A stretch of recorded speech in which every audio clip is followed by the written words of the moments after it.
Yeah, let's start with the control frameworks now.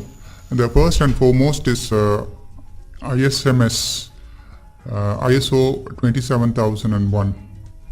ISMS stands for Information Security Management System. This was developed in UK, and the 6 steps involved in implementation of this ISMS is the first one is definition of security policies. The organization should first define their security policy, and then define the scope of ISMS. For example, if they have something like 4 or 5 facilities across the country, they might like to go for this ISO 27001 for only 2 locations. Then they can define the scope there, that the organization only wants to go for, as a first stage, they want to go for these 2 locations. So there they define the scope, and also the functions also they can mention which function they are going to go for this implementation of ISO 27001. Then the organization takes up the risk assessment as part of risk management, of course, and then identify the critical assets, and then do all mitigations and things like that. Then comes to the selection of appropriate controls. Out of the controls available, they can only choose the appropriate controls, and they have to give a statement of applicability. So why they have chosen, how it is applicable, that kind of explanation. These are all the 6 steps in implementation. The topmost view is that the business drivers, compliance, values, privacy, brand reputation, etc. Why we want to go for this.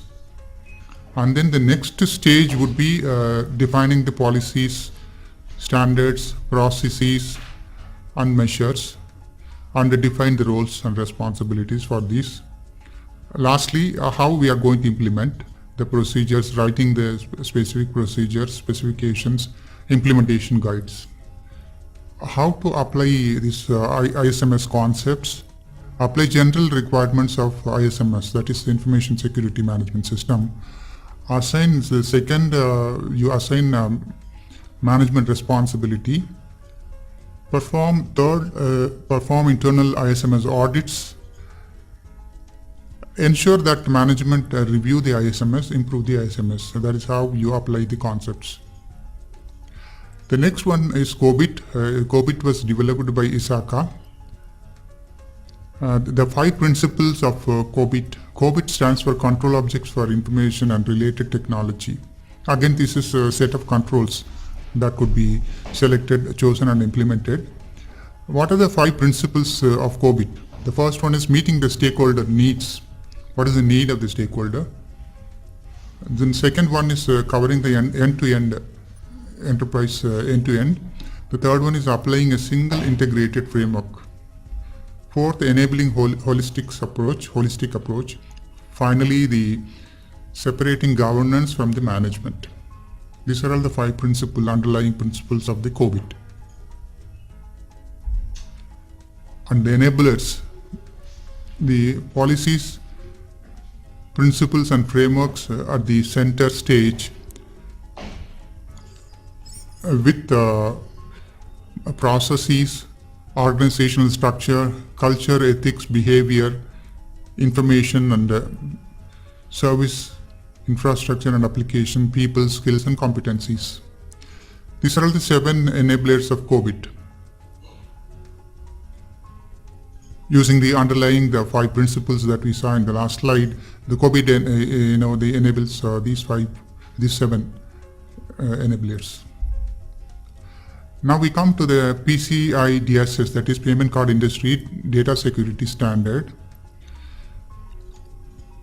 We'll just go through the build and maintain a secure network is the first and foremost. For example, install and maintain firewall is that falls under build and maintain secure network. Then the second step is protect cardholder data. For example, encrypt transmission of cardholder data across open and public networks. The third one is maintain a vulnerability as a management program. Use a regular update of antivirus software is an example to implement that. Develop and maintain source secure system and applications. Implement strong access control measures is the principle. There, how do I implement? Restrict access to the cardholder data by business need-to-know basis only. Not everyone can access. Similarly, assign unique ID to each person with computer access so that you can identify who has accessed. Restrict physical access to the cardholder data. Regularly monitor and test the networks. That is continuous monitoring. Track and monitor all access to the network resources and cardholder data. Regularly test security systems and processes. And then finally, maintain an information security policy. Maintain a policy that addresses information security for all the personnel. Thus, you can implement PCI DSS. This is applicable for the finance industry, card industry, mostly credit card data. This comes under PII, that is personally identifiable information. And now we take a look at this CMMI, that is Capability Maturity Model Integration, developed by Carnegie Mellon University. This is one of the popular method for evaluating.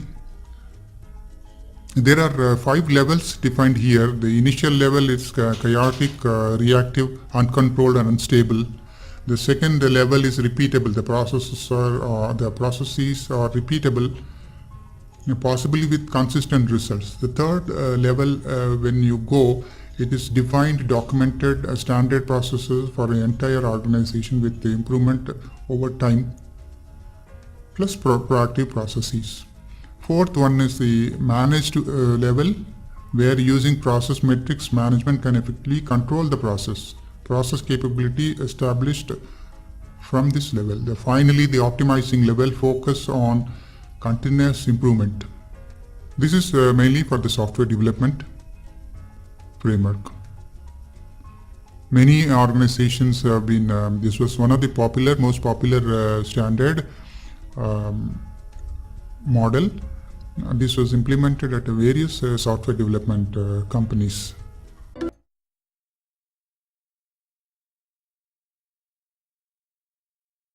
Throughout the training, we keep talking about the control. The control is nothing but a security control. Security controls are safeguards or countermeasures to avoid or to detect or counteract or minimize the security risk to the assets. It could be a physical property, information, that is data, computer systems, or other kinds of assets. There are different types of security controls that can be deployed. If in the picture, if you see, this is the timeline, an incident has happened. So here, these many controls, 1, 2, 3, 4, that is deterrent, directive, preventive, and compensating controls can be placed before the incident. Once an incident has happened, then these controls are no use. We have to be detecting whether something has gone wrong. Detective controls will help, and then corrective controls will try to help to correct the problem issue, and then similarly the recovery controls will come into picture. So before the incident happens, these controls will work, and then try to avoid the incident. Even in case if the incident has happened, then how to recover, these controls will help. Let us see some of the examples in the next slide. Let us suppose physical controls. Let us first talk about the physical controls, which is a directive, is authorized person only can sign. That is an order kind of a thing. Similarly, a deterrent, we see the display private, keep out, they say. So it is a deterrent control. Like there is a warning, so they will not come inside if they see. And then preventive is fence, locks, and things like that. We avoid someone getting inside the facility by using fence and locks. Detective control, we use burglar alarm, goes off, or CCTV, we can find somebody intruder walking in. So we can use these method to detect. How do I corrective controls? The fire has happened already, and fire extinguisher, I use the extinguisher to put off the fire. So that is a corrective control. Recovery control is rebuilding, and then compensating controls are layered defense. We will see about layered defense in detail as we go on. Layered defense is nothing but placing multiple controls at multiple points, right from the beginning till end. That is the layered defense. We will be looking at it at a later point of time. Now, these are all physical controls. There are technical and administrative controls. We will take one by one and take a brief look at it. Baselining a policy is a technical control. And a warning banner, when you log into the server, it says you are not supposed to do this. Some warning messages come. So that is a deterrent control, technical deterrent control. So by seeing it, people will not be doing it because they have been warned. That is an example of a warning banner. And authentication is a preventive control. To access something, an application, user has to be authenticated. So if he is not authenticated, then he cannot access. So we are trying to prevent unauthorized users here. Technical detective is logging. All the applications or the firewalls, or it could be IDS, every piece of system, they keep writing the logs of events, whatever has happened. So in case of a incident, one can refer the log and then identify something has gone wrong. Corrective is to isolate the issue or unplug or terminate the connection. And backups are recovery control. In case the files are lost, we should be in a position to get it back from the backups. Again, both CCTV can be considered as both physical as well as technical. And now coming to the administrative type, a policy is a directive. One company orders that there should be a policy for physical security or security. Similarly, there should be a policy for deterrent, to deter people from doing this. Like these are all administrative. Like user has to register before gaining access. Logs has to be monitored to detect. Corrective action, disciplinary action on employee who has done mistake. Disaster recovery plan is a recovery control. Supervision or job rotation is a compensating control. Like in addition to one control, we are placing another control, compensating.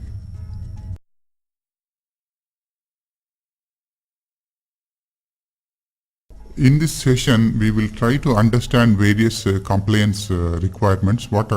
Firstly, what a compliance is, and why should one organization should be compliant with the regulations or standards.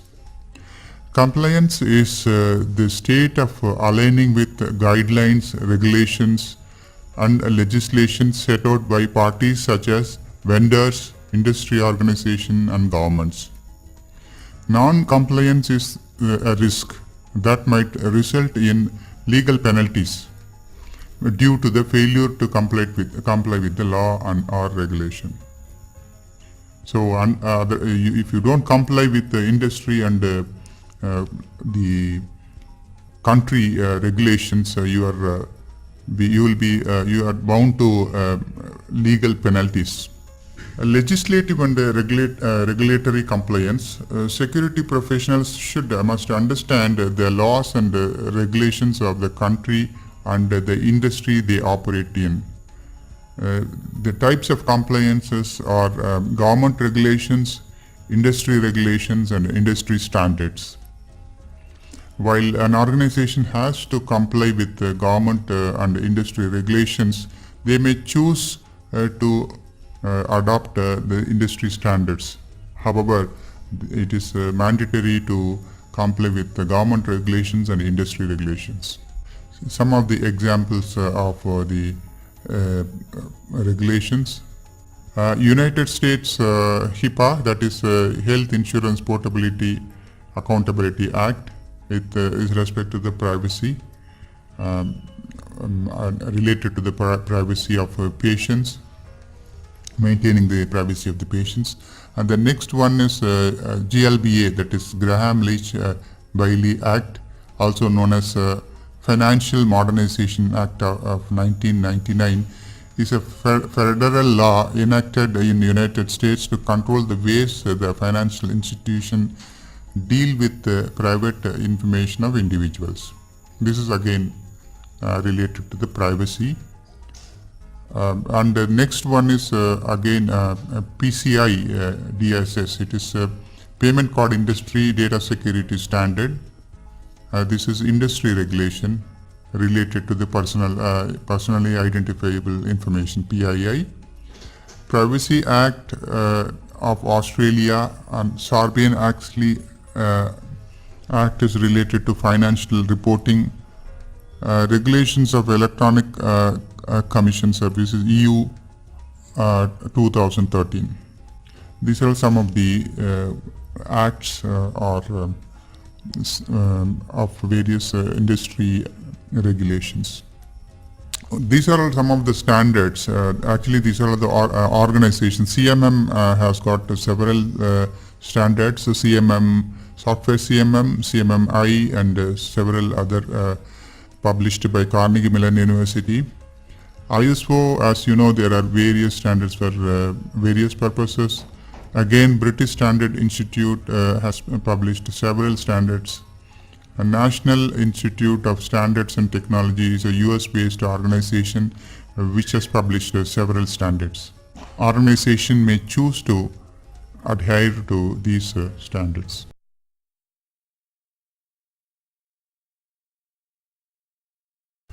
In this session, let us try to understand the terminologies relating to the IPR and licensing, intellectual property laws and licensing.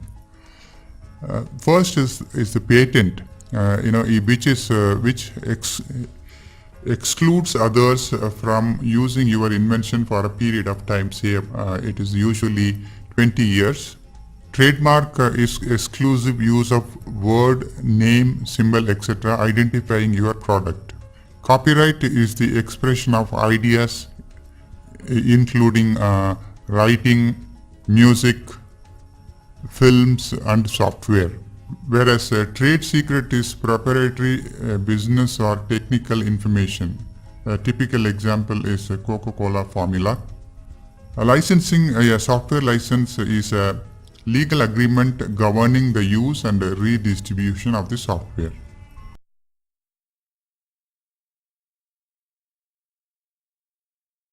Let us understand the privacy principles in this session. PII, normally termed as, that is personally identifiable information, are stored online, and many organizations are collecting this information and they are storing in their computers and online. As a result of this, there are concerns over the collection, use, retention and destruction of this personal information, which needs to be kept confidential. The Organization for Economic Cooperation and Development has got these 8 privacy principles. That is, first one is the collection limitation. The personal data cannot be collected endlessly. There should be a limit to it. Second, the quality has to be maintained. The third one is when collecting, the purpose of collection should be made clear, and it should be used only for the purpose it has been collected, and it cannot be given to other third parties, and it should be kept confidential. It should be safeguarded. Security should be safeguarded. Openness, the practices relating to the usage of this personal data should be openly. It should be openly available to the customers. Individual participation. A data controller takes the accountability for this personal data. Individual participation should be encouraged. These are all the 8 principles relating to the privacy.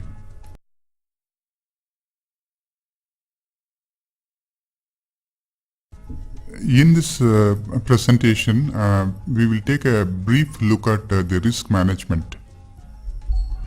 Let us first recap some of the terminologies that we saw earlier.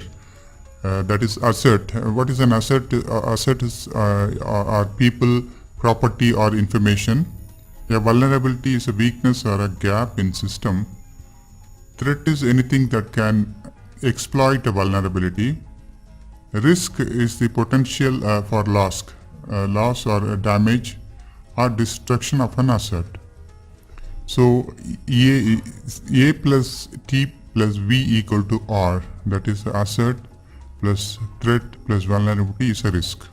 Risk management involves identification, selection, and adoption of countermeasures to reduce the risk to acceptable levels. A risk is the probability that a given threat source will exploit a particular vulnerability and the resulting impact of asset. Risk is to be managed to avoid loss. A risk is inherent in all activities. Higher levels of risk typically lead to higher returns. Need to determine the level of risk the organization can take, which is called risk appetite.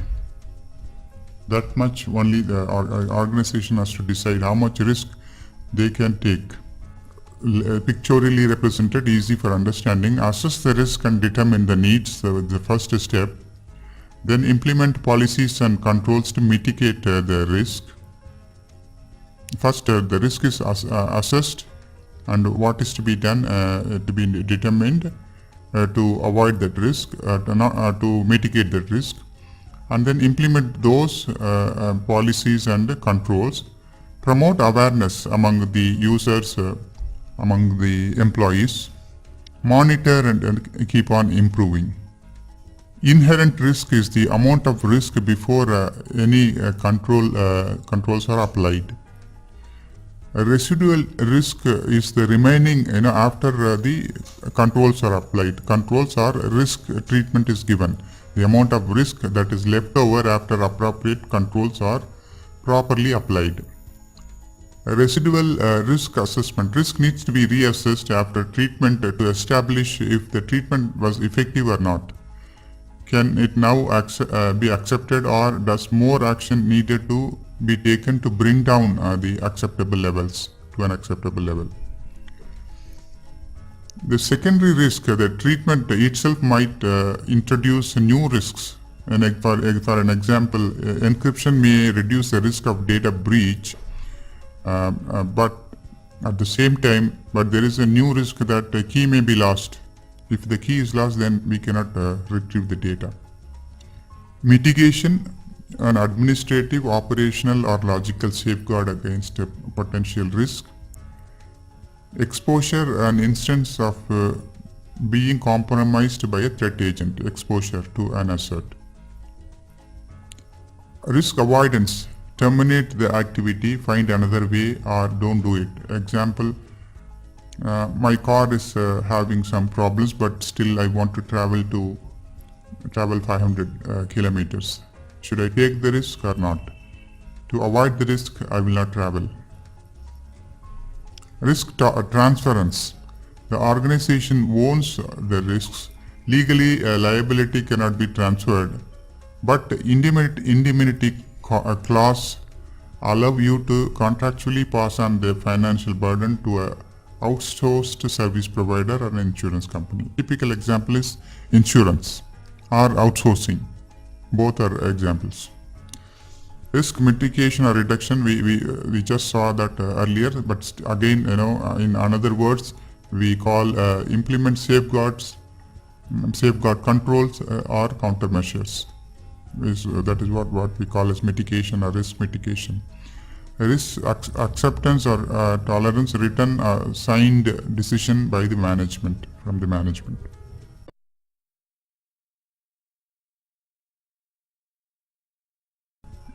In this session, we will talk about the security governance. Security governance is a collection of practices relating to defining, directing and supporting the security efforts of an organization.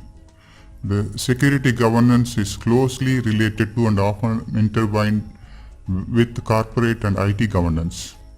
The goal of the three governance agendas are often same or interrelated.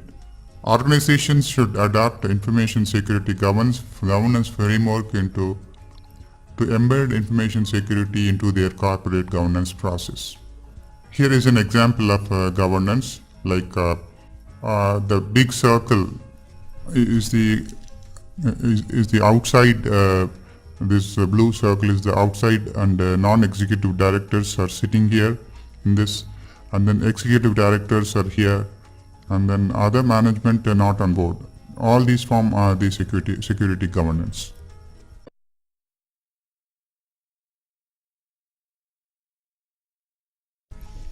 In this session, we will take a deep look at some of the terminologies like vulnerability, threat, asset, risk and impact. Because very good understanding would really help in moving further. Because we are going to be talking throughout the training how to protect against a vulnerability or a threat, how to protect the asset, and what are the risks involved and the impact or exposure on the asset. So let us take the first terminology, which is vulnerability. What is a vulnerability? It is an inherent weakness or a flaw in an information system or security procedure or a control or an implementation that may be exploited by a threat agent. The security professionals aim to reduce the organizational vulnerabilities in order to lessen the likelihood of attacks being successful. The major aim of the security professional is to reduce the likelihood of attacks. The attacker will search out for vulnerabilities in order to increase the likelihood of their attack being successful. What is the attacker want? He wants his attack to be successful. Let us see some examples of common vulnerabilities. It is a defective software could be a vulnerable because it may fail anytime. Improper configuration of an equipment, it's a vulnerable. Inadequate compliance enforcement, it is again vulnerable. Poor network design, so someone can exploit, so it is a vulnerable. Uncontrolled or defective processes. Organizational has got several processes. If there is a flaw in the process, then it is vulnerable. Inadequate governance of management, again it is also another. Insufficient or poorly trained staff.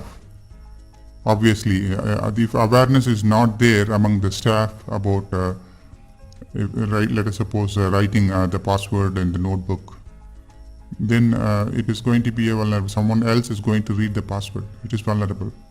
Lack of support to users or operations. Lack of security functionality itself is a big vulnerability. Lack of proper maintenance and patching. If, the patching of operating system or the products and the regular maintenance. It's if it is not adhered to, it is a vulnerability. Poor choice of passwords, like the name, initial, it is vulnerable. Untested technology. These are all common vulnerabilities. A vulnerability, how do I identify? Because so many vulnerabilities we have defined, we have quoted, but how do I identify them? We can perform vulnerability scans and audits can be conducted. Penetration tests can be conducted in order to identify the vulnerabilities in the system. Now let us take this terminology threat, a potential source of a negative event that may result in harm to our organizational asset. That is a threat. We need to protect ourselves against all threats, particularly those threats that may be able to exploit a vulnerability. We have listed out several vulnerabilities. We should not allow threat to allow to exploit these vulnerabilities. Who is a threat agent? An entity that may act on vulnerability. It acts on the vulnerability and then exploits. Threat source. What are the different sources of threat? Human himself is a source. Malicious outsider or even insider. Saboteur, spy, key personal loss. These are all sources, human sources, whereas natural is fire, flood, tornado, hurricane, snowstorm, earthquake, all natural. Technical source, hardware failure and software failure, malicious code, unauthorized use of emergency services, even new technologies, untested technologies is a technical threat source. Physical CCTV failure due to faulty components, so you are not able to record an intruder. Perimeter defense failure, the security is not available, someone is able to walk in. What are environmental sources? Hazardous waste, biological agent, utility failure, power failure. Example. Operational is relating to the process, either manual or automated, that affects CIA, confidentiality, integrity and availability. Asset, as we all know, anything that has value to the business. It could be people, its employees or its customers, property, buildings, etc. and information. Tangible assets have physical presence. Example, servers, desktops, equipments, buildings and so on. Intangible assets, non-physical resources, cannot be easily expressed in monetary terms. Examples are goodwill, copyright, trademarks, patents, reputation are all intangible assets.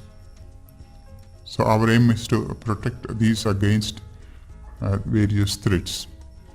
Impact. Impact refers to the effect on the assets that a security incident may have. A threat successfully exploiting a vulnerability makes an impact on an asset. Impacts can include loss of life, monetary loss, loss of market share, system downtime and others. If there is a vulnerability, we try and prevent a successful attack from happening. If a successful attack happens, we try to limit the impact of the attack. Here we have pictorially represented a threat agent is the first one that creates the threat. Then the threat exploits the vulnerability in the system, which leads to risk, which can damage an asset and which causes impact or exposure.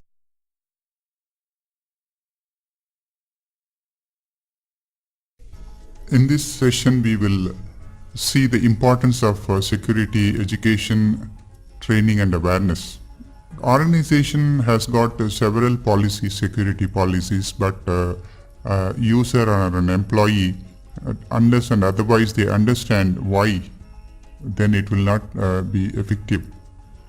So the awareness only the first step in making security work.